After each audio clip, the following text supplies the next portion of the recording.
Hello, everyone. We'll get started. Interesting to see that a lot of you have put that you are quite worried actually about plastic waste, and it's been quite a big topic. And what comes to mind when you think about plastic waste, there's lots of different things here, from kind of the ocean, poor health, actually the NHS, marine wildlife, toxic fumes, packaging, unnecessary. I quite like that idea of actually a lot of this is quite unnecessary. So we'll get started now. I'm just going to introduce our moderator and chair for the day. But yeah, welcome to the last sustainability seminar of the year. And this one's titled Unwrapping the Future, Turning the Tide on Plastic Pollution. And this session's really about exploring the global challenges of plastic pollution and highlighting kind of innovative approaches to stem the tide through policy, science, and community action. We're often in the climate space, we're talking about quite negative, quite difficult issues. And actually, we wanted to bring a kind of solutions-based approach to this seminar and show actually that even in these really difficult situations and these crises we face, there is amazing work happening here at King's and actually across the globe. So yeah, together we'll unpack the complex life cycle of plastic, look at the alternatives, and imagine, potentially what a plastic-free future could look like. I'll hand over to today's incredible moderator and speakers, but just before that, I just wanted to let you know, if you want to ask a question, feel free to pop it in the chat or in the Q&A section, whatever works easiest. We'll have a half an hour at the end to go through all those questions with our speakers. We are recording this session, and that's why everyone's muted and their camera is off, just because we'll publish it on YouTube, so that's easier. And just to share that this seminar is part of an open access interdisciplinary series that aims to engage with all of you on some of these biggest topics in the field. And the series invites seminal professional speakers to discuss subjects such as climate science, justice, agriculture, and much more. So do stay tuned for next year's seminar series, and we'll pop some links in the chat. But basically, this seminar series it's part of our online Keats Climate and Sustainability module, which is sadly only open to internal colleagues here at the university. But it was a co-created module, and this seminar series, although public, sits alongside it. And we'll put the link in the chat for anyone that's at King's that hasn't registered yet, and also the link to register to the seminar series.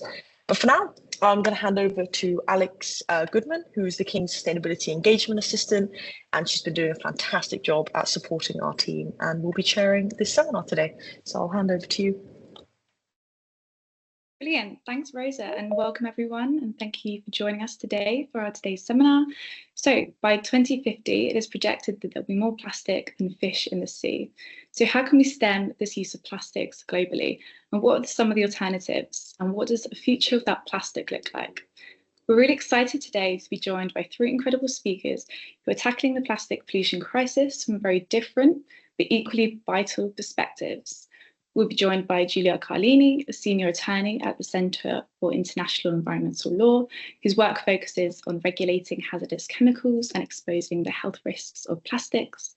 Felix Wiig, corporate partnerships manager at Plastic Fisher, an organisation working to stop plastic pollution in rivers before it reaches the actual oceans.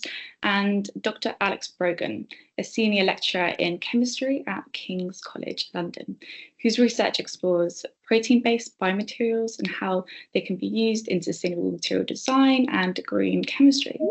So together, they'll share insights on the systemic challenges of plastic, but as well the solutions. So from science, the policy, to community action that are reshaping our plastic future. So let's get started. And I'll now hand over to our first speaker, Giulia Carlini.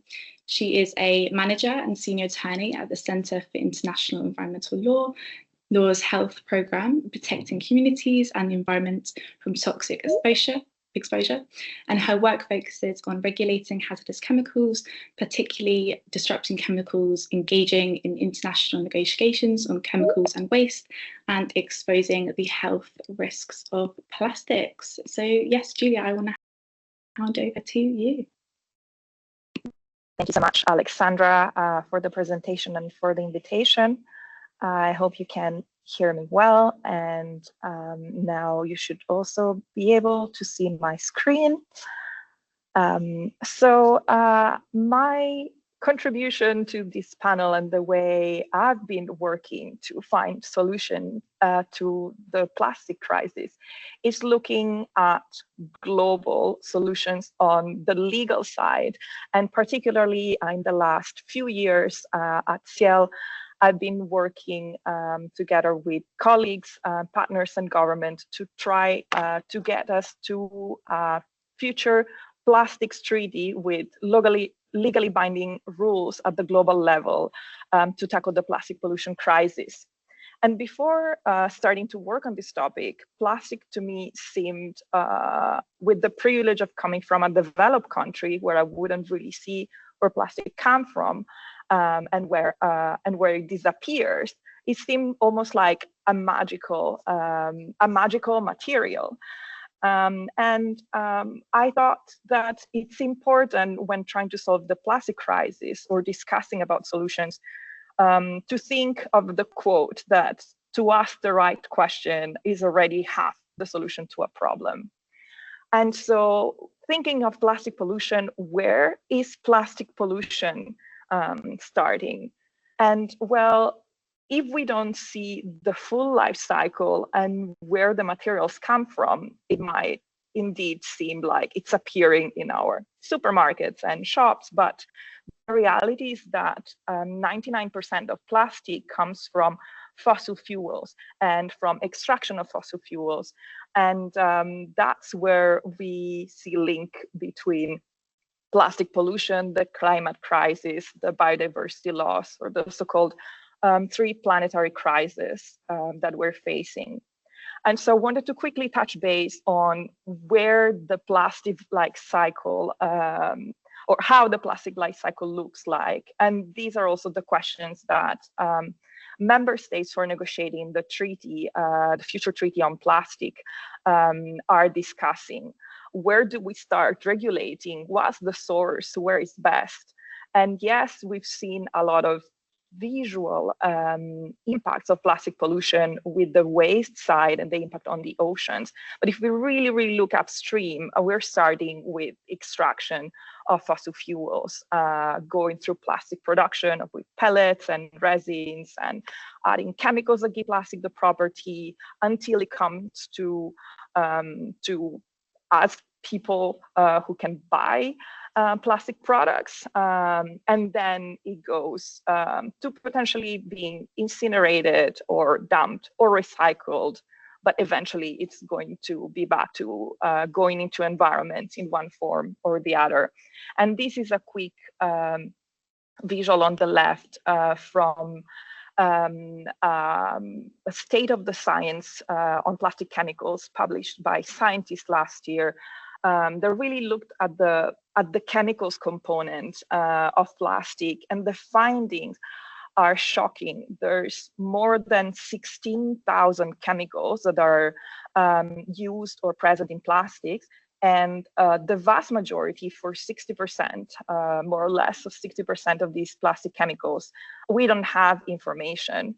And for the ones that we do, for 25% of them, we know that they are hazardous, so they're linked to potentially very serious health impacts, like being linked to cancers, to reproductive disorders, to cognitive disorders and others. So we're here trying to link the issue and the solution, looking at fossil fuels, climate, and also health.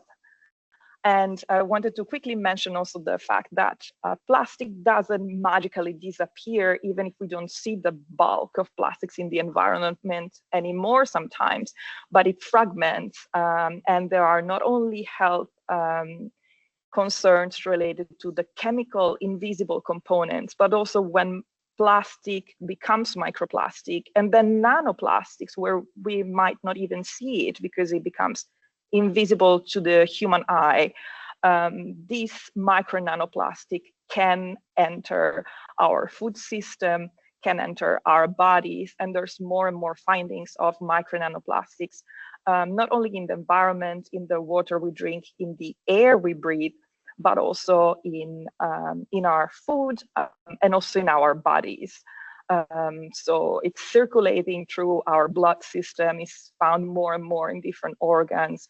So these are more and more reasons to be concerned, but also to act and really find the source. So what's the most effective solution?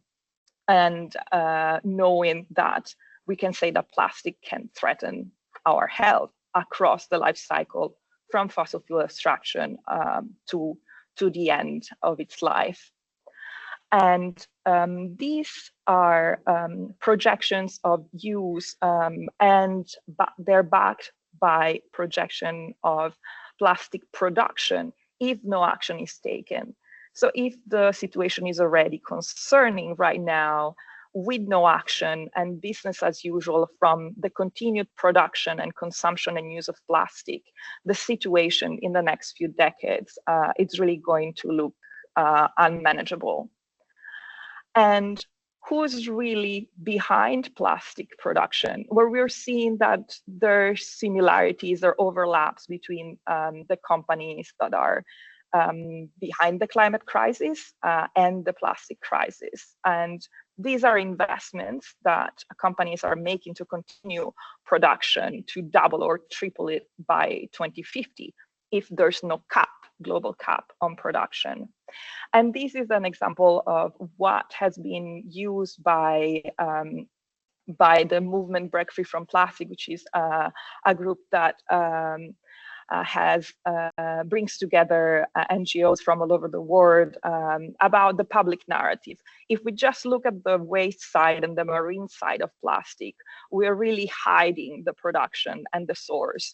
And so continue talking just about waste doesn't help, or is not the most efficient solution to addressing the plastic crisis at its source, and so from the production and extraction side. And recycling can be part of the solution, but alone it will not solve the crisis. In fact, of all the plastic ever produced, so we're talking about decades of production, only about 9% of plastic waste has been recycled. So the majority ended up in the environment or being incinerated, which is linked to other problems. Well, we'll need to deal with toxic ashes and toxic fumes. And so it doesn't make the problem disappear, it's just transforming it somehow. And companies have been knowing that recycling cannot go on indefinitely and cannot solve the problem of the plastic crisis. And I invite you to check the website from the Center for Climate Integrity, where you can see examples like the one on the slide from plastic industry trade groups who've been knowing for decades the problem related to managing plastics. And this is one quick example I wanted to show you from an ad from the 70s, where if you look for the Crying Indian ad, you will find this short video of this man who looks like a Native American and who starts having this tear coming down his face when he looks at plastic bag of trash that is thrown in the environment. And he says at the end, there's a voice saying that people start pollution and people can stop it. And this sounds convincing and seems empowering all of us. However, it's putting the blame to the side of consumers and the people. Well, critics have called this out as greenwashing. Again, this is an ad from the 70s, and already in the 50s, there were groups of corporate actors and leaders from the packaging and beverage corporations, as you can find in this article, who were behind ads like this, so to shift the burden and the public narrative towards just the waste part, and somehow shifting the attention there downstream and not on the production side. And so we've seen how with 99% of plastic coming from fossil fuels, there are clear links and threats from plastic production and use and consumption to our climate goals. And one of the solutions that has been proposed at the global level is to close the tap, meaning that if our house is flooded because we forgot to turn the tap off, the first thing that we would do is not taking a bucket to put the water somewhere else. The first best solution to stop the flood is really to turn off the tap on plastic. And this is an amazing sculpture that we actually saw also outside of the UN Environment Assembly when a resolution to start negotiating the plastics treaty was adopted. And I put you here a quote from the UN Secretary General, who also linked plastics to its origin from fossil fuels and asking for negotiations to continue and to turn off the tap on plastic. I also wanted to share quickly what recyclers have been saying, and this is an example of a blog from this year from a group of recyclers who are also saying that they support global limit on plastic production and saying that not all the plastic can be recycled, that the symbols that we're seeing on a lot of plastic products are not recycling symbols. Those are misleading recycling labels. They're actually the type of polymers that we see used in plastic, and not all of them are recyclable, and their toxic problem persists. So limiting plastic production and having less plastic in the first place would also benefit solutions downstream are recycling. But first, let's limit production.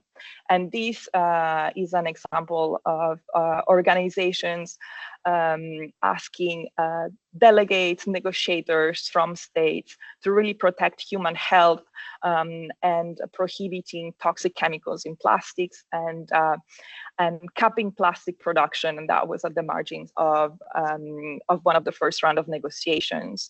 We're seeing the hopefully last round of negotiation happening in Geneva later this year. So the process is still ongoing, and these are some of the main asks: capping production and regulating chemicals in plastic to try to solve the crisis. So to recap, we've seen the link with plastic, fossil fuels, and climate change, and the request coming from backup, from science, from civil society, from health professionals, to really put a cap on plastic production as the most effective type of solution. But I wanted to also conclude on what can be done concretely at university or schools, and wanted to point out that the Breakthrough from Plastic movement prepared guidance, a report with tips to have plastic-free campuses, and you are way more powerful than you think. And so having also organizations and getting organized at the local level, school level, university level can also be one of the steps that helps getting to the global solution. And again, looking at the source, asking what's the source and finding solutions there instead of the bottom of the life cycle that would perpetrate business as usual would be the best way to go. And with that, I thank you. Brilliant. Thank you so much, Giulia. Just as a reminder to everyone, if you have any questions, feel free to pop them in the chat and we'll get to them at the end. Or if you have any questions, I'm sure we're happy to answer now. Perfect. So on to our next speaker, Felix Puig, who is a corporate partnerships manager at Plastic Fisher. So Plastic Fisher is a social enterprise working to prevent plastic pollution in rivers from reaching the ocean. So Felix himself has 5 years experience in sustainability and climate, having previously worked at a Paris-based climate consultancy and KPMG in Berlin. The company's flagship technology, the Trash Beam, helps prevent the formation of microplastics and supports the creation of full-time local jobs. And Plastic Fisher has received international recognition for its practical and scalable approach to waste management and community engagement. And over to you, Felix. Yeah, thank you, Alexandra, for the introduction. Hi, everyone. You should be able to see my screen right now. Anyone can? Yeah, not great. Wonderful. So I wanted to start with a quick quiz, and I'm going to try it out to jump over to this screen now. We are on Mentimeter. You should be able to see a QR code, and you should also be able to go on the website menti.com. I see one of the players, 2 of 3, some already joined the quiz. It seems to be working. So I'm just going to wait until a few players are ready, and we can start with the first question. I hope that there is no technical barrier for anyone here. Everyone that wants to join can join. Sounds good. I get some thumbs up. I'm gonna wait 10 more seconds before we start. It's going to be 2 easy questions, and then we will dive into our presentation. So let's go. Let's go with the first question.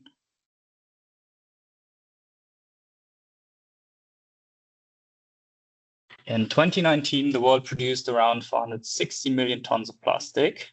We've seen this in the previous presentation, similar numbers.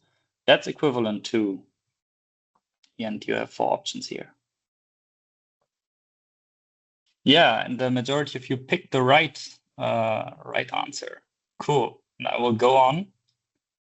I have 23 players ready again, and just go quickly to the second question. In France, only 57% of PET bottles are recycled. What's the approximate recycling rate for these bottles in Germany, where a deposit scheme exists?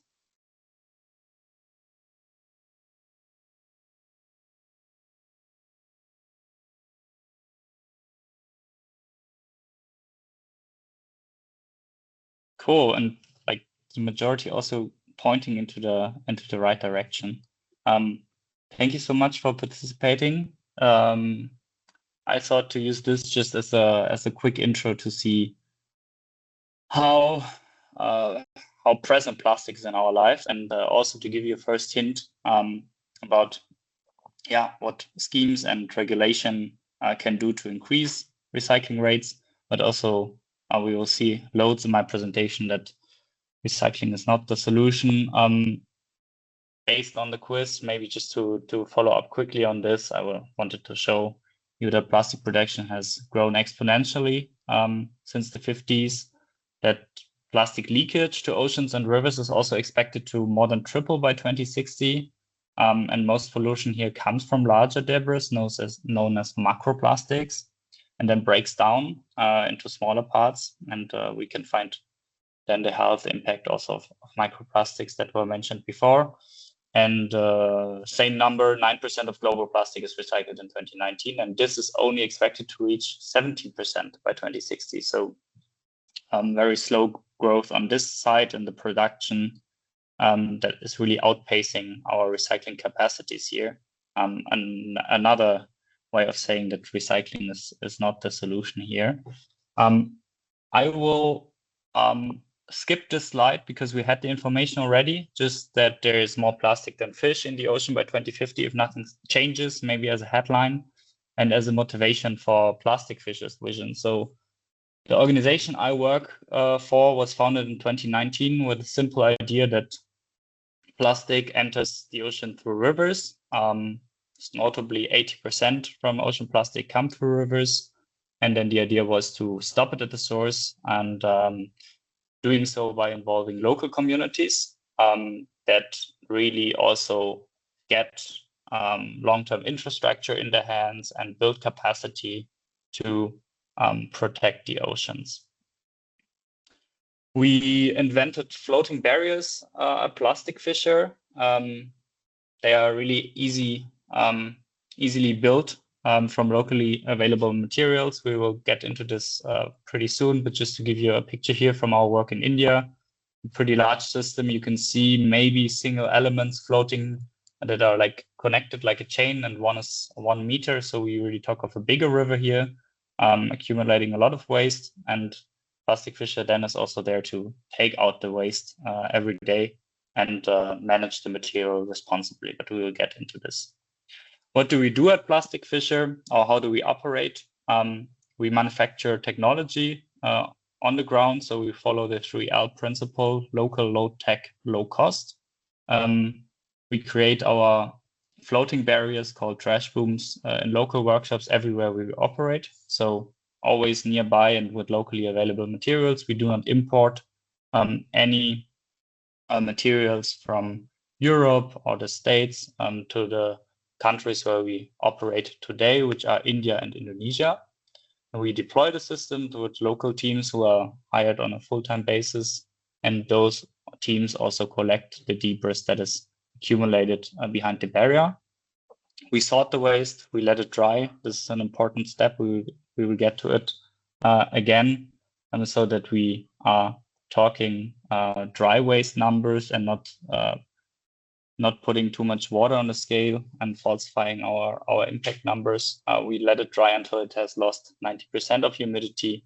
And in our own material recovery facilities, we then sort the waste into recyclable and non-recyclable plastics, compress it into bales, like you can see on the picture here, work with local recycling labs on mechanical recycling, mostly of PET, PP or HDPE plastics, and we have a lot of non-recyclable waste, which we catch in the rivers.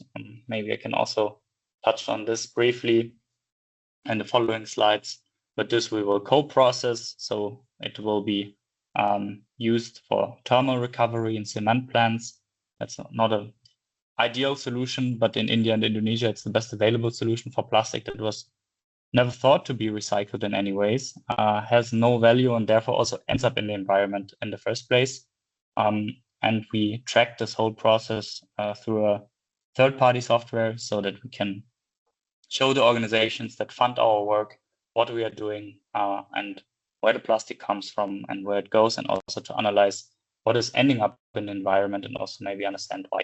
I'm going to talk a little bit about the low tech solution we use at Plastic Fisher. So really briefly here shown the trash boom solution that our company invented in 2019, and really quickly after the recognition of the World Economic Forum also shared the construction manual on the website as an open source idea to replicate this sort of technology, because we think it's a quite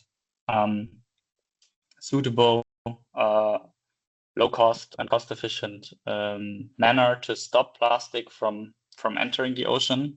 Can be deployed pretty much everywhere and produced everywhere. And it allows fish to pass underneath the system with the current of the river, the natural flow. Yeah, and for us, again, the technology is just one part of the puzzle.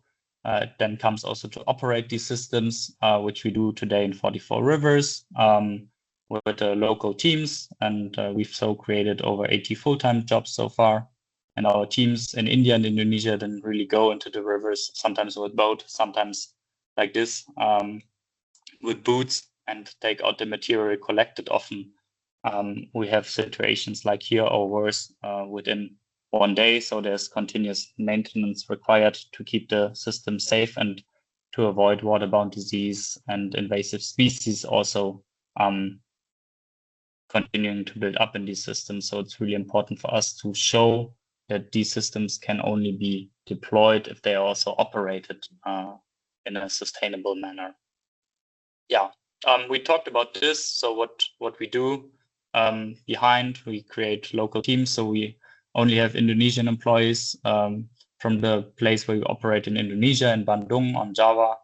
We only have Indian employees and an Indian director in India, where we operate in 8 cities. We always have someone managing the project that speaks the local language and can engage with local communities, local authorities. And this way we really want to try to build up infrastructure that can be in the long term also taken over by local governments and municipalities. Quick overview on where we are operating today and where we plan to go, and also why, because these are countries where we have a lot of plastic pollution and a lot of leakage into the environment. And we finance our work mostly by organizations, companies, businesses that value our work, that sponsor it as impact sponsoring. So we are not getting donations, but we are sort of getting a certain amount of money, and then we commit to collect kilograms of plastic for every euro we get, and track all of this with a software, as I mentioned, and we're also certified to do this with an ocean-bound plastic standard. This is just a side note. Maybe we can get into this with a discussion. It's not the main part of our project, but if companies request it, we can also offer that. Yeah, that's the business model. Really unusual business model. Not investors friendly. We really do not make any profit with this, but we have great impact and collected so far over 2 million kilograms, which again, compared to the scale of the problem, is nothing. So we really need to scale up operations and replicate similar solutions everywhere to stop plastic already today. We also try to go upstream and prevent plastic further up the stream. So not only in households, but also by engaging the local communities, the municipalities we work with. So we have less plastic in most places where we work entering the river, but the picture is rather complex. So it's a mix of changing behaviors, lack of infrastructure, and also lack of extended producer responsibility schemes in the countries where we are active. And we lobby with different stakeholder groups to also set up these schemes and have like bridging solutions. Yeah, I will skip the impact that we created so far. I wanted to briefly touch down on some important topics for us at Plastic Fisher. First, we see it as a systemic problem. We've had it in the previous presentation. Plastics are really interlinked. They pose a problem for ocean acidification. They pose a big problem, and they're directly linked to fossil fuel industries for climate change. So you can roughly say that 1 kilogram of plastic produced over the whole life cycle will produce 5 kilograms of CO2 emissions. If you see the 460 million tons of plastic produced and you multiply it with 5, you have roughly the carbon footprint of plastics per year. And that's a very sizable number. And we have other planetary boundaries that are directly affected by plastics. So plastics is really touching on different things. I wanted to briefly give you this as a food for thought also, that we think at Plastic Fisher there are two false dichotomies. One is that, yeah, it can only be collective action, or sometimes it is presented that it can only be individual consumer action. We think we need both. So I will also invite you at the end of the presentation, or we'll give you 10 actions that you can immediately do to fight the plastic crisis. But of course, we emphasize that regulation is needed. We need big solutions. We need to close the tap, and we need producer responsibility schemes that step up to the height of the problem. The second false dichotomy, in our opinion, is that cleanup is sort of played against upstream prevention. So we have sort of two camps. I think we also need to do both. We sort of need to empty the bathtub, but also definitely reduce the inflow of plastic and into the environment. But since it's toxic, we also need to take it out. And yeah, maybe this I will just pick out of these 10 actions that I will also share with you as the presentation. I hope you can send it around to everyone. But I will just pick two. I want to say focus on collective action as well. Support organizations that fight the plastic crisis. Is it through lobbying or policy? Voting can help, and fund action if you can. If you have the means, you can support organizations to do something.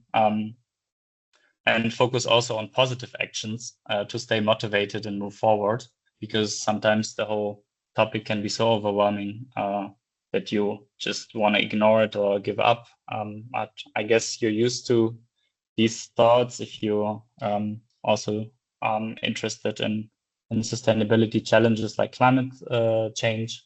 And then I also want to highlight that you can educate yourself, speak about plastics more, because this is often a bit overlooked with family, friends, colleagues, and local officials. And at the end, I just wanted to say we can stay in touch. You have my email address here. If you have any questions, I'm also looking forward to discussion. I know it was a bit of a speedy ride through our work. The link here leads to a link tree where you can also find videos of our operations in India and videos that explain our work. And finally, I started a small newsletter project on LinkedIn discovering the plastic world, because I think there's plenty to discover and we don't talk enough about plastic and plastic prevention. So that's it from me, and I'm looking forward to the next talk and discussion afterwards.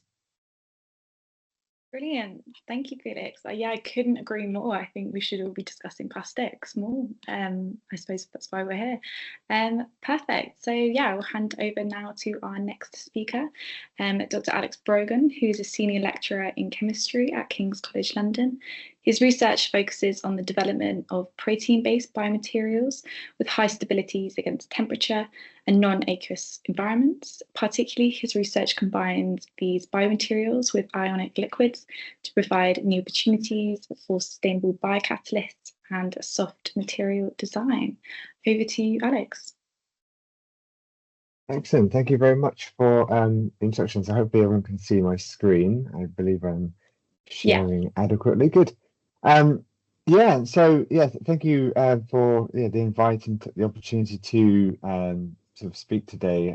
It's obviously a very important topic, and I think I might take a slightly different sort of perhaps opinion, or I don't know, but the the work that we're doing in my group are really on developing those new tools for plastic recycling, because ultimately, whilst we need to be thinking of these, the plastic pollution problem on a holistic viewpoint, we need to seriously consider recycling, and the current technologies are inadequate, and so we need to kind of go forward with that. And so this is kind of the research that we're doing, and particularly we're looking at how we can harness biology for that purpose. And so I guess this doesn't need too much introduction, but this is the problem that we're all seeking to delve into and to challenge, and it is the fact that, as the previous speakers have alluded to, that we are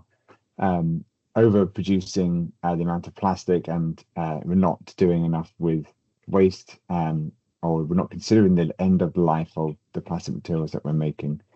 And we need to approach this from all facets, and so it's great to see that in this seminar that we've got representatives from across sort of society and sort of the the policy end of things to deal with these things. But there is going to be the need to think about the plastic waste that we're producing, because ultimately, whilst we should be aiming to reduce and reuse as much as we cannot eliminate plastics from modern life. There are too much of modern life hinges on the requirement of the use of plastics, and there is a very good reason why we produce so much of it, and that is because it is a fantastic material. Food wouldn't be as fresh as we have it now. Medical devices wouldn't be as good as they would be now, and we need plastics in modern life, and that is the fact that we have. And so part of then, again, what's been alluded to in the previous talks is that we need to kind of start breaking the current usage of plastics in production, so the produce, use, and waste sort of linear sort of economy to a much more circular economy.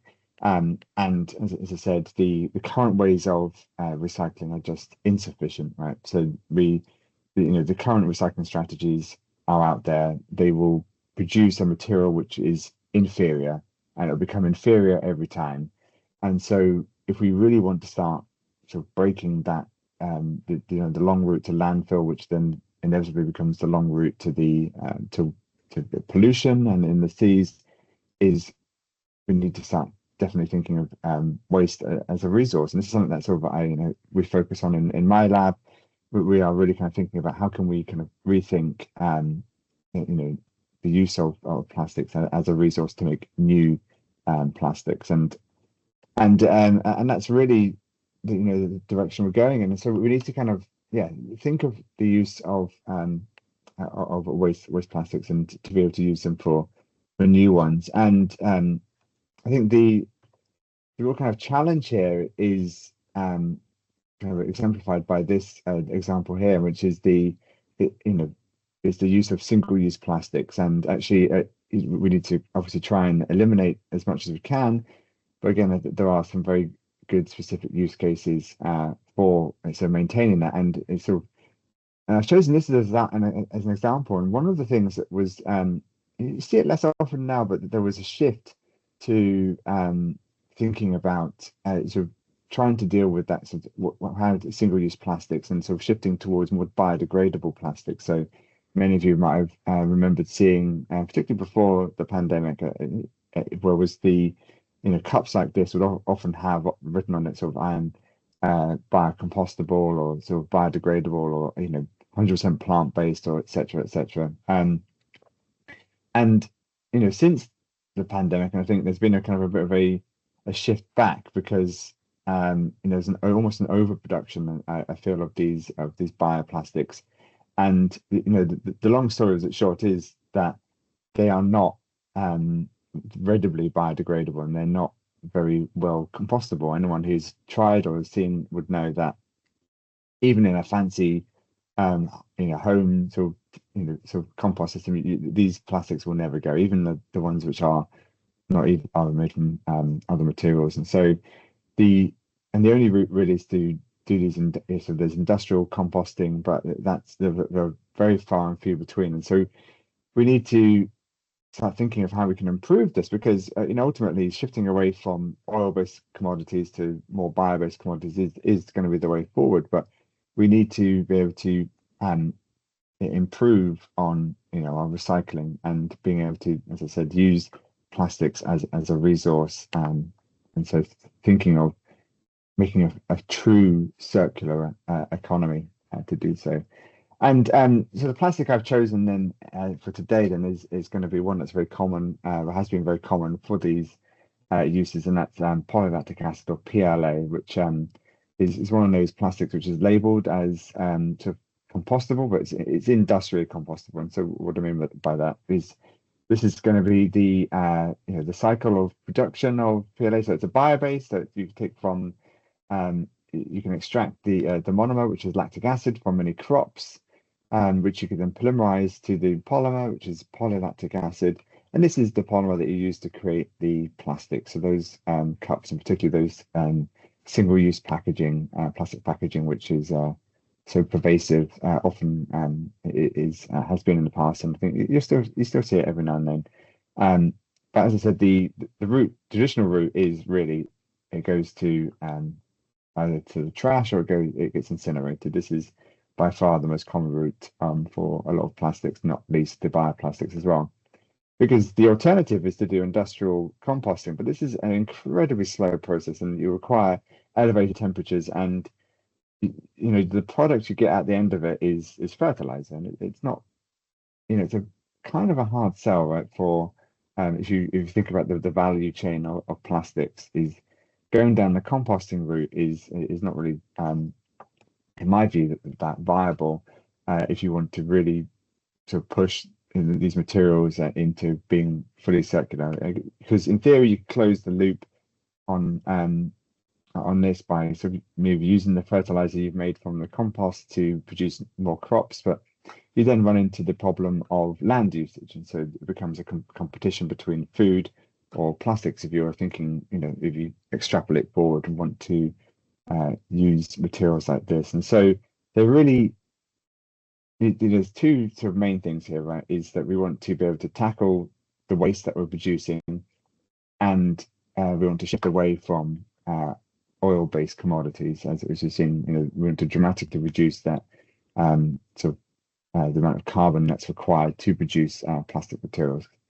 And so for us then, the solution lies in biology. And so biology has a toolkit of enzymes, so it's catalysts that it uses, and these enzymes are incredible sort of things to work with. They can catalyze a wide range of reactions. So any chemical reaction that a chemist can think up in the lab, biology can do and almost always can do it much better than a chemist. And Francis Arnold, who won the 2018 Nobel Prize in Chemistry, said that biology is the best chemist. I think she might have said chemical engineer, but same difference. So the best chemist out there is nature. And so we have these enzymes which can catalyze a huge range of reactions.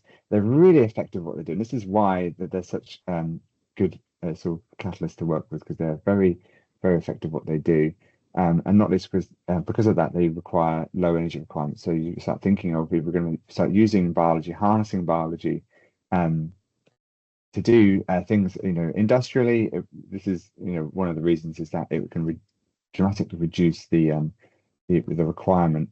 But unfortunately, and this is one of the reasons why we don't see biology used all that often in these things is that they're not very stable, and not least they only work in aqueous environments. And so when we think about chemical production, plastic production, or moving towards using waste as a resource, water is not a very good solvent to do this.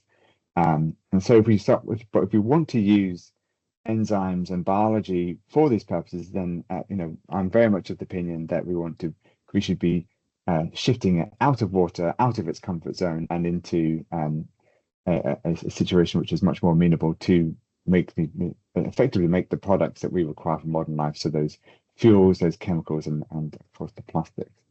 So in my lab, we have a strategy to chemically modify enzymes, and this is a very kind of facile way of sort of dealing with the biology. So we can chemically protect it from enzymes, in particular from thermal degradation, from sort of aggregation, but also from perhaps the non-aqueous solvents that we might want to use. So particularly sustainable solvents that we might want to use to perform the reactions that we would be otherwise interested in.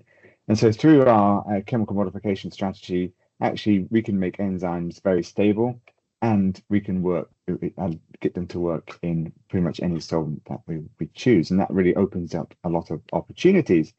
And so just going to highlight some recent work. This was primarily driven by Susanna, who's recently finished her PhD in my lab. And so we can chemically modify the enzyme. And just to kind of highlight, I don't expect you to know too much about this, but we've done some biophysical analysis of enzymes. We've taken actually a common lipase. This is a lipase that's found in detergents.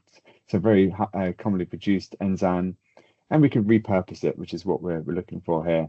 And so long story short, from the biophysical measurements, we're able to show that we had a window of operation. So above this line is the point at which the enzyme is stable. So this is an energy plot. So above 0, you say the enzyme is stable.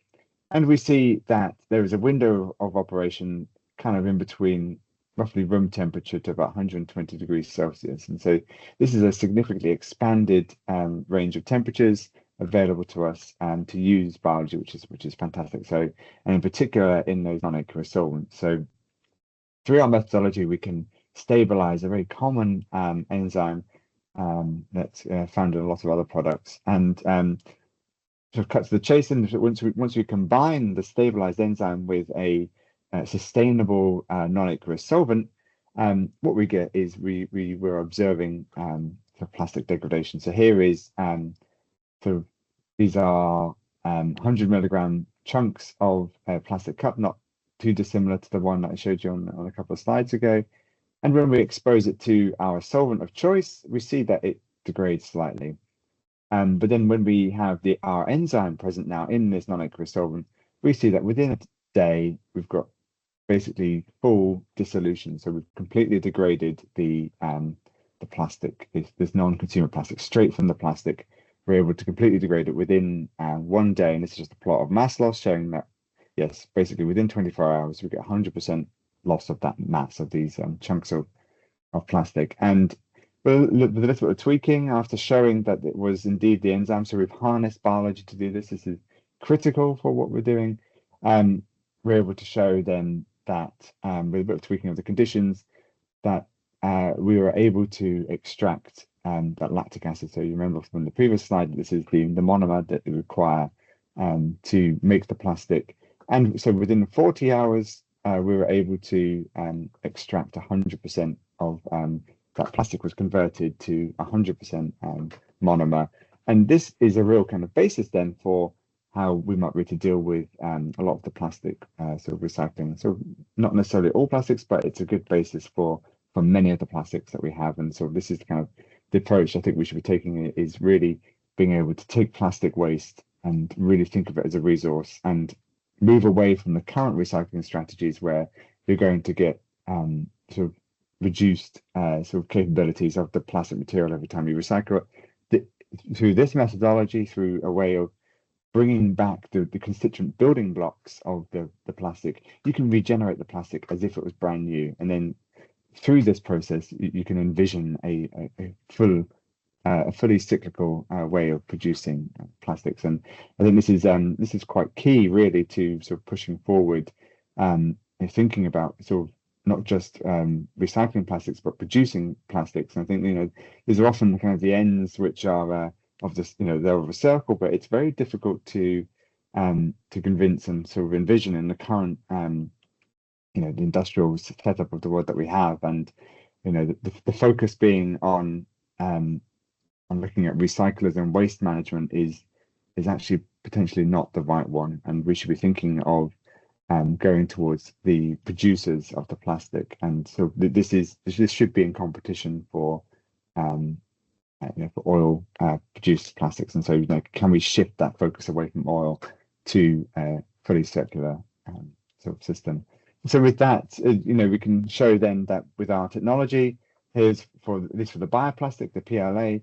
Whilst this was the cycle that I showed you before, we can show that we can dramatically decrease that. This is a much faster process. So we've cut that down from 12 weeks to just under 2 days. And so, and producing, going straight back to the monomer there, so we can have this fully cyclical way of producing and reusing and sort of taking plastic waste out of landfill and the inevitable damage it caused to the environment. And so then with that, just going to finish up, and as is the way with research talks, just want to thank my wonderful group for the work that they do on this, all the collaborators, everyone who provides us money, and you know, you can connect on LinkedIn. I think that's the what we use these days. You know, since the rest of social media went in a handcart to hell a little bit. So, but there we go. Anyway, I'll finish there. So thank you very much for your attention. Brilliant. Thank you, Alex. Amazing. So now we've finished all our presentations. We've had a few questions come in, but yeah, just to open up the floor, if anyone else has any questions, either put them in the chat or raise your hand.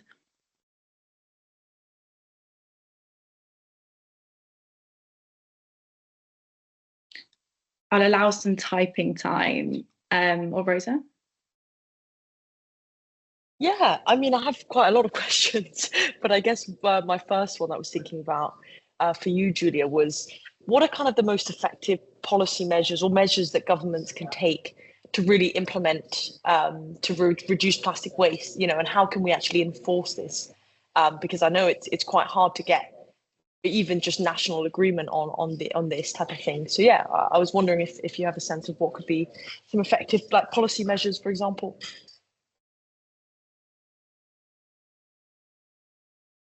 Thank you. And do you want me to respond directly right now or collect more questions? I can go directly. So thanks so much. Something I didn't include in the slide, but I think it's important to remind ourselves is thinking of the so-called waste hierarchy or non-waste hierarchy, and which is, if you can visualize it, is a sort of pyramid showing what are the actions that we should prioritize in terms of managing waste. And the top action, the most effective, it's actually preventing waste and actually redesigning products so they do not become waste in the first place. And so all the measures that are about waste management, about recycling, about recovery come very further down in the pyramid, in the priority that we should give. So thinking of prevention and how to design materials differently would be best. And to put it more concretely, and I understand the challenges indeed nationally, a lot of countries that I'm seeing who start taking action with single-use plastic items, and so prohibiting some of them or reducing them, and also tackling some of the chemicals, some of the most concerning chemicals that are used in these products. Because again, if we recycle them or simply let us end up in environment or incinerations, we still need to live with the toxic legacy of plastic. So that's where I'd say it's worth going. And going back to my presentation and thinking of the right questions, I think sometimes it's important not only to think of what else can I use to replace this product, but also, did we need the product in the first place? And thinking systemically, would it be maybe would a different system maybe work better? With the classic example in our lives of like the single-use plastic bottles, if it's possible in our countries and there's drinkable water, it's a whole different system. It's not just thinking of replacing plastic bottles with another material for the plastic, instead of plastic using something else, but like bringing our own bottles and having more fountains in the city and having more ways of really rethinking from the start the whole system, not even product by product substitution. So preventing first. Great, thank you. Brilliant answer. And thanks, Rosa, for your question. We've had a question from Clarice for Felix. So do you know where most of the waste or plastic waste comes from, i.e. from the consumption of local communities or imported from other countries? Yeah, it's a good one. There are a lot of waste exports from EU countries. I didn't know that a few years ago, to be honest, as well. Us, with our work we're doing, so as I said, 44 rivers, it's just a fraction of the whole picture. And we really focus also on rivers and riverbank communities. So what we collect is mostly local waste, but we see patterns of global corporations, of course, because they produce, especially in Asia, a lot of these sachets for single-use applications, often like shampoo, sugar, like they put everything in like multi-layered, pretty much unrecyclable plastic sachets, and these end up in the environment because the communities that use them are lacking infrastructure. So often where we talk about unserved communities, really, due to different reasons. So sometimes there is someone formally responsible, but effectively there is no waste collection happening. And then we often also ask ourselves here, if we discuss with donors or contributors for our work, what would you do if nobody would come to your house and pick up the waste that you put in a trash bin? Potentially after a few weeks, you won't still, I don't know, burn it in your living room or stack it until somebody comes, but at some point you will dump it into a river. So that's why we should really work on the infrastructure also to collect. But yeah, to make it short, we don't see directly, I don't know, British, German, French waste in the rivers where we operate. At least not in a major way. It's mostly local stuff, but we see global patterns of plastic cycles. Thank you. And thank you for your question, Clarice, as well. We've had another question from Dola. So for Alex, what are the pitfalls of the process, really? I mean, it also sounds too good to be true.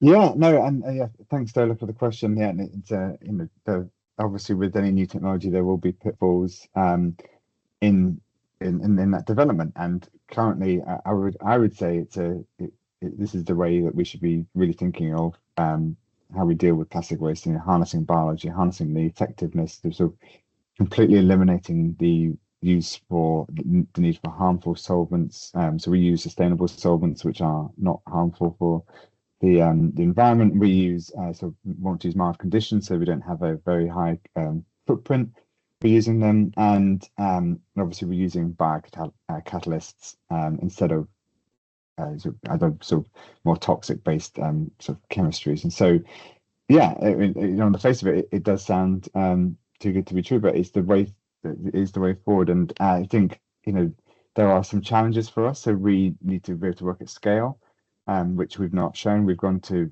gram scale, which for the scientists amongst you will probably, that sounds great, but everyone else that probably sounds terrible. But it is an important step, but we need to get beyond that. And we also need to kind of look at developing the actual kind of recovery of those materials. So we've not quite solved that. I know what it might look like, and to be honest, the biggest restriction at the moment is money. It's finding partners who want to do this, and it's we're at that stage of this technology where it's in the valley of death, and so this is the point at which funding agencies, particularly in the UK, stop funding it, and they expect industry to pick up, but industry don't want to pick it up until it's a bit more developed, and so you get to this point where where no one wants to fund it, and you got to get someone to make that leap of faith somehow. But yeah, so that's that is by far the biggest challenge at the moment, and this is the case for all of the plastic recycling technologies, which will we need more than one, and we need more than one approach. The whole as Giulia alluded to, the whole waste sort of pyramid. We need to consider every single level of that, and we need a huge multifaceted approach where there are multiple ways of elimination, there are multiple ways of reusing, and there are multiple ways of recycling. We need to have all of that, and yeah, to be honest, it's getting that message across. And I'm sure the other two on here will agree that is the biggest challenge, is getting that message out there and making sure that people are understanding that we've barely scratched the surface of this problem. We have a huge amount of work to do, and we need to push forward with that. But we know that's the thing, we actually know what to do, so we need to forge on with it. Thank you, brilliant. We've also had another question from the chat. So how would we tackle kind of all this misinformation and greenwashing around plastic packaging? I know, Alex, you mentioned around disposable coffee cups labelled as biodegradable and recyclable and compostable. I know we've had this issue at King's where they've done this. So how would you tackle this kind of misinformation for everybody? Is that directed at me, or? Yes. I'm not an expert in misinformation. I think, but I think it's going to be it's going to require concerted effort from everyone, right? We just need to communicate I don't know, probably to politicians. To be honest, is the way we're top down, and so you've got to take I would probably, my personal opinion is that the policy angle, and bring politicians in line with the reality. The rest of it will filter out, I think. Felix? Yeah, I would say always being skeptical if there's someone proposing one simple solution to fix everything. So often if you look at magical solutions, then there's some hick to it, or like talking about chemical recycling, for example, which is pushed by the plastic industries as a solution. And of course, it's not entirely clean, it's not really effective, and it's not working at scale yet. And there's lacking investment in it, so we could go on for a long time. So there are a lot of hicks to it. And then sometimes also, if you think everything is recyclable, that you put in the yellow bin or wherever you are, then often that's also not the case. And I think what helped me was to have this sign here. I know that, like, for Italians it might be offensive, but it's you can recycle the signs that I think Giulia mentioned: 1 for PET, 2 for PP often, and I think 5 is HDPE. So these plastic polymer kinds or groups, like Alex would say it better, you can often recycle at scale effectively in the UK, France, Germany, Switzerland, countries like this. In other countries, there's a different situation. And last thing I wanted to add is that we also need to be aware that sometimes scientists or politicians might ask us to do an effort, even if we don't understand it yet. So, for example, in France, we are asked to dispose yogurt cups into the yellow bin, even if they are not yet recycled at scale. But they need a certain volume to be able to push the recycling efforts. So sometimes there are also questions about feedstock and testing and, like lab samplings and stuff. So sometimes you also need to take this into account if you're like questioning why is that happening. So always helps for me to just talk about it. And there are loads of reliable sources also on the internet that has to be said, and many interesting groups that also Giulia mentioned in her talk that like lobby for the right plastic statistics. Giulia.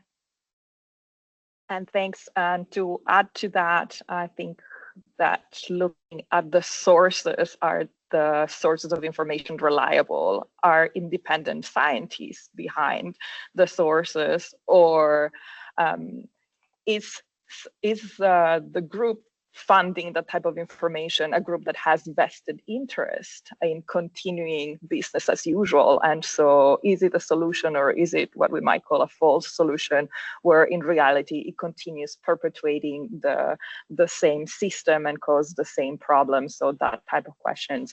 And I realize that it's the issue of misinformation is something that we keep seeing at the broader scale. And actually this week, at least for the European Union, it's on the agenda of Ministers of Environment, how to tackle disinformation, also in the context of climate change. And as one of the concrete examples, as we spoke about, coffee cups and also regulations in the European Union, and I'm quoting this because I'm most familiar with this type of regulation, there has been a measure of putting labels where products contain plastic and consumers might not know about it, like the case of coffee cups that have a lid inside that in reality, even if it says, oh, it's a paper, it's not fully a paper cup, and that's plastic. And so also raising awareness with consumers and finding that type of policy measures that inform everyone about things that might sound like they're not plastic and in reality they are.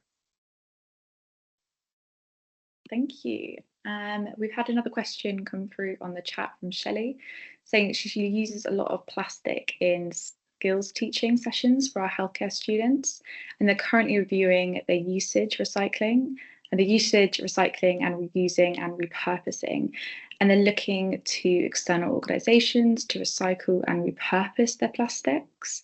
So do you have any top tips on choosing an appropriate organisation to recycle or repurpose? And I think for Alex, can they use your enzymes? Well, I mean, I guess the answer to that one is I wish I knew, and I wish I had sufficient organizations, and this is kind of the sad reality is that there are not a huge number of them. We've got the really good sort of conglomerates who are looking at sort of the plastic waste more holistically. But in terms of the collection, it boils down to local authorities, and there's waste companies like Veolia. And this is what I'm saying. We need to kind of move away from on this, thinking of this as an end of life.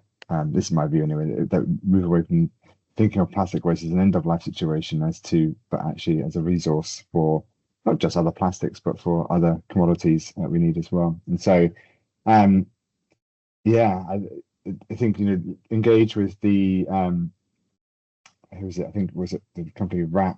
Those conglomerates who sort of look at sort of dealing with sort of plastic recycling policy. And yeah, your local authority is where we're at with these things. And if you come across anyone who's interested in innovating in this area, then but back at you. Let me know.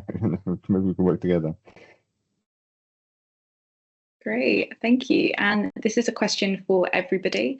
So how can we encourage the younger generation and students to learn how to manage their plastic waste?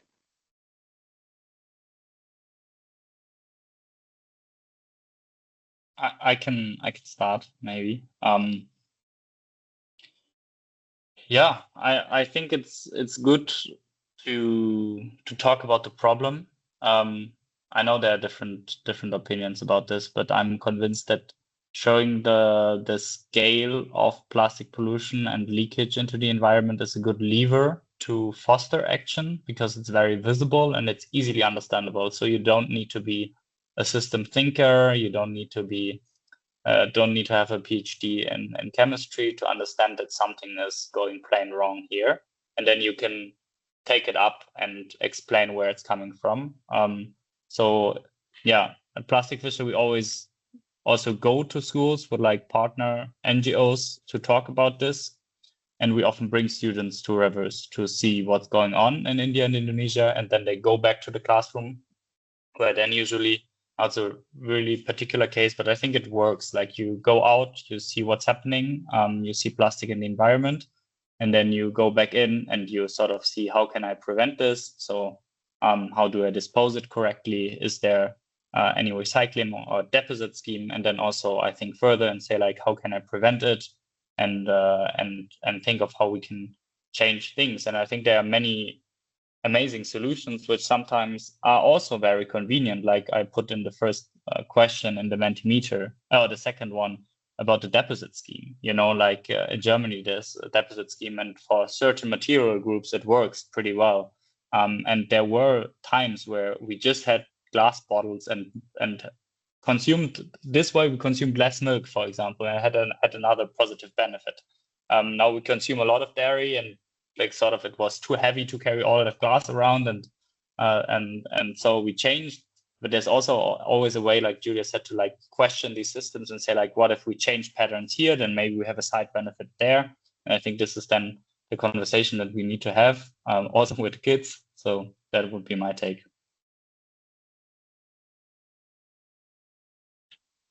Thank you. Thanks, Felix. Giulia, do you have anything to add?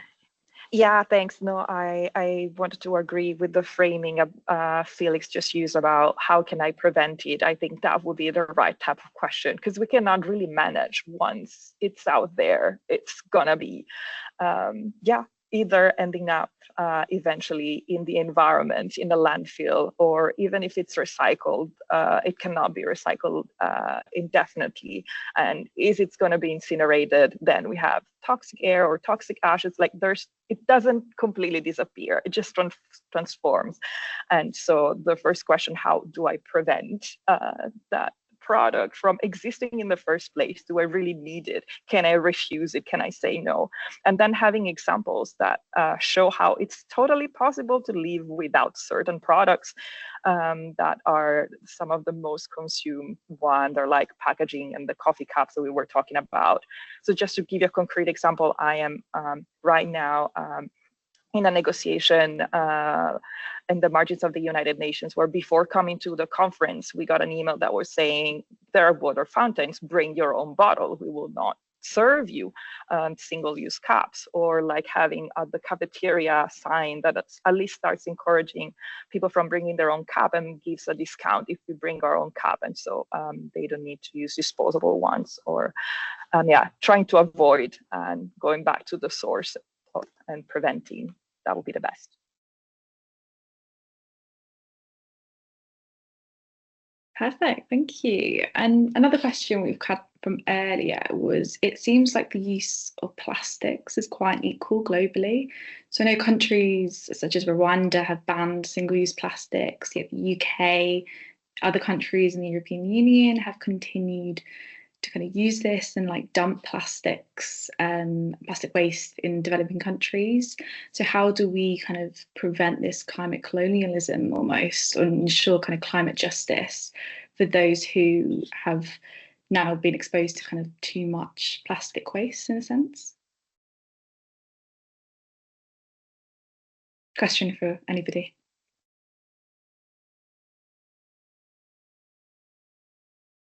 I think, you know, so for me, this is the kind of thing that we need to engage with politicians, and you know, we've got to the policy just has to be there, and you know, it really shouldn't be on those countries. You know, so China used to accept most of our waste for at one point, but then they shut that down, right? And but that should never have been an option. And you know, this is the some of the, I guess, the falsehoods and the false perception that we had of recycling, in particular in Western countries, was this idea that it was being dealt with, but without people realizing that it was being dealt with elsewhere. And being dealt with is a very strong word to be used. And so I think that's kind of the approach you're going to have to take with that one. And yeah, and it's about the education. And so building on the sort of the answers for the previous aspect of that is, you know, you've got to just bring this information as early as possible to people, so that they know that this isn't a fixed problem, and there are things that, you know, we could all be doing and all be putting pressure on politicians and companies, but that pressure probably should come from politicians again. So, you know, we're seeing in Europe and the UK to a latter extent the you know, this extended producer responsibilities, which are you know, can be part of a process of making sure that companies are kept in line a little bit, but that it needs to be stronger. I mean, it's just not effective enough. And so I think this is the yeah, we just need to put those pressure on the people that control everything, basically. Giulia. Thanks. I want to build on that and agree on building pressure on policymakers and responsibility for companies and those who are profiting from producing these plastics, but don't pay for the negative externalities that are then paid by the public or by the government. And so going back to the solution of having something global, and from the regulatory perspective, again, it would be crucial for countries to come to the negotiation for a plastics treaty that was mandated by the United Nations Environment Assembly, and really agree at the global level on legally binding obligations to, first of all, turn off the tap, and so reducing plastic production in the first place, banning the toxic chemicals that are used in plastic, so that the plastic that is produced is not affecting our health and environment with toxics. And also going back to the question of justice, including a financial mechanism. So when this future treaty will hopefully enter into force, there will be also measures from developed countries and those who have resources, and ideally also from the companies, and finding ways to either having levies or taxes, or putting responsibilities on the producers. So then those countries who are mainly importing waste or importing products or having waste dumped there are having that type of mechanism to refuse to push back and to deal with the waste that they already have. And so again, having global rules and legally binding rules and on prevention and reducing plastic will be the key. Perfect, thank you. Curious, Felix, have you come across kind of any legislation that has kind of impacted your work and in that sense in India or Indonesia? Unfortunately, not really. I mean, there's also a sort of delay that is sometimes maybe also a bit hard to see if you're really on the high level. But there's also a delay if something really reaches to the countryside or like some more or less connected region, let's say in Indonesia, from what is happening. So you also need to take this, of course, into account. It's like with CO2 emissions, like if you turn off the tap or also if you remove it from the environment, it has been there and it already had an effect. And with policy, I think it's the same. Even if we act very boldly now, it would take years till it would trickle down and really be first effective everywhere and also enforced. So there are like different levels of these policies. And frankly, we are often facing completely different situations where there's really like no waste infrastructure at all. There's no control, and the existing rules are often not enforced. And sometimes there's also a lack of enforcing mechanisms. This is especially the case for waste export, where sometimes it's also just hidden. You know, it's sort of like waste is a difficult topic, so there's also mafia structures behind it. And there's also a lot of smuggling of waste, and then there's illegal disposal of waste on the burden of local communities. So yeah, also a lot of dirty topics there that need to be dealt with on the policy level. And I think politicians need to step up their game there very quickly, because we don't have a global binding treaty, and we have it for climate, and we are still very far from curbing the emissions curve and from really scaling climate solutions globally.